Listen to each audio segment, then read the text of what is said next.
शिक्षणाची ज्योत पेटवणाऱ्या सावित्रीबाईंचा इतिहास पुसण्याचा प्रयत्न का?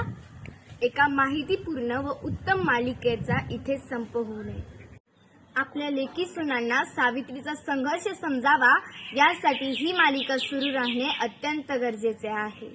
या मालिकेच्या समर्थनार्थ आवाज उठवावा. इतिहास विसरणे म्हणजे स्वतःची ओळख विसरणे आहे.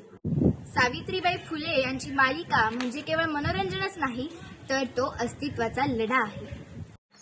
शक्ती देऊन आम्हा सोनं केलंस तू आमच्या आयुष्याचे, तुझा त्याग आई तुझी ती लढाई स्वाभिमानी हक्कासाठी, तुझी ही अंगाई गाती दिशा दाही क्रांती सूर्य तुझी आपाठी. सावित्री आई हो सावित्री आई, नमन तुझ्या पायी सावित्री आई. अशा माझ्या सावित्री आईला माझा कोटी कोटी प्रणाम, कोटी कोटी प्रणाम. मी ईश्वरी. मी वाचलेल्या एका पुस्तकातील कथा सांगते. एकदा एका शाळेत निबंध स्पर्धेचे आयोजन केले होते. सर्व मुली एकत्र आल्या. शिक्षक वर्गात आले. त्यांनी विषय दिला, सावित्रीबाई फुले जर नसत्या तर. मुलींनी लिहायला सुरुवात केली. भरभरून लिहिलं. शिक्षक एका मुलीपाशी गेले. त्या मुलीने एक शब्द सुद्धा नव्हता लिहिला. अख्खं पान कोरं सोडलं होतं.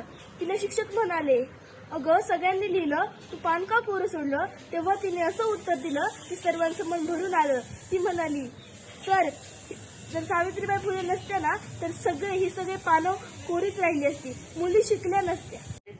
मी शुभ्रा. सावित्रीबाई फुले यांच्या काळातील स्त्रियांची स्थिती कशी होती याबद्दल तुम्हाला थोडक्यात माहिती सांगते. ज्या काळात चूल आणि मूल हे स्त्रियांचे आयुष्य होते, त्याच काळात सावित्रीबाई फुले यांनी मुलींना शिकवण्यासाठी अहोरात्र कष्ट घेतले. अंधश्रद्धा आणि रूढींचा यांनी समाज त्रासलेला होता.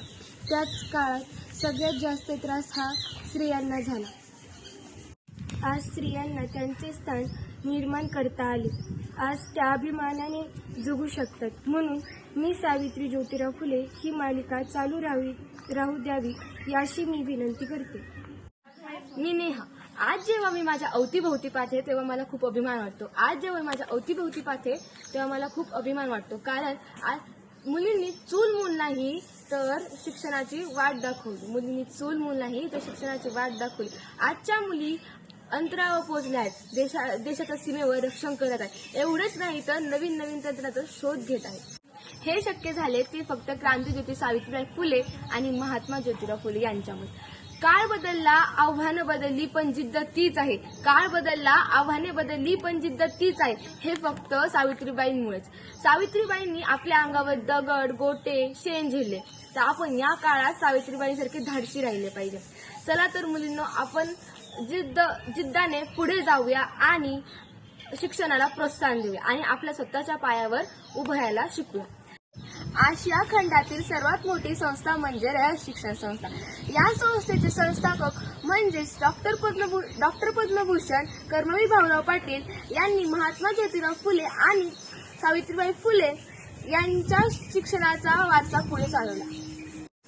आमच्या संस्थेने आम्हा सर्व विद्यार्थ्यांना स्टार प्रवाहावरील मी सावित्रीबाई ज्योतिराव फुले ही मालिका पाहण्यासाठी प्रोत्साहन दिले आहे. आम्ही सर्व विनंती करतो की स्टार प्रवाहावरील मी सावित्री ज्योतिबा फुले ही मालिका बंद करू नये. जय ज्योती, जय क्रांती.